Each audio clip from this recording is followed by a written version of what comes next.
Salut. Alors je voulais vous mettre un peu de baume au cœur. Voilà, vous allez écouter cette petite interview. Alors malheureusement, c'est pas encore dans les médias mainstream, comme on a l'habitude de le dire, ni dans le journal, mais petit à petit. Voilà, donc je vous laisse écouter ça, puis on y revient après. À faire sauter ça, Vance l'a dit. Trump n'a pas aucun intérêt à avoir un bastion progressiste. Donc aujourd'hui, je dirais que c'est un peu des soubresauts ce qui est en train de se passer en Roumanie.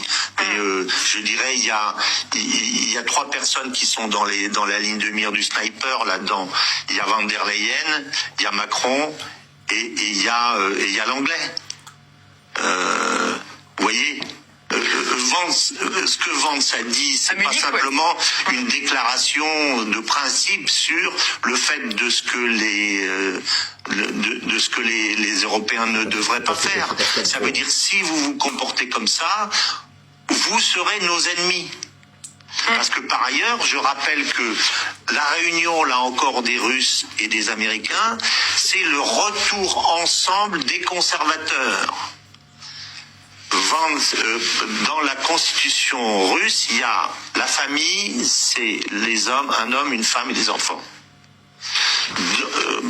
Dans son discours d'investiture, Trump a dit, il n'y a que deux genres, les hommes et les femmes.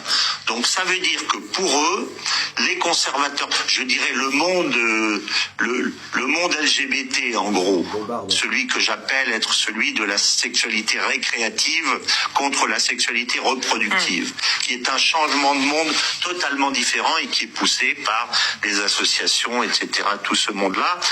Pour les Américains, c'est le monde à abattre, parce que c'est celui de leurs ennemis.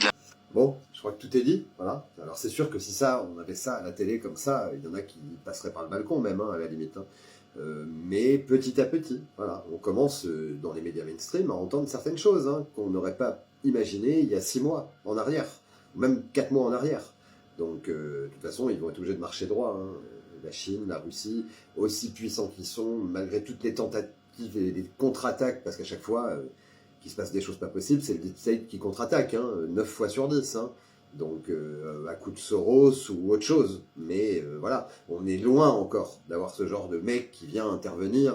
On n'a plus d'émissions de télé libre, de toute façon, c'est ce que je disais hier dans une autre capsule. On pourrait même dire que nos médias sont illégaux.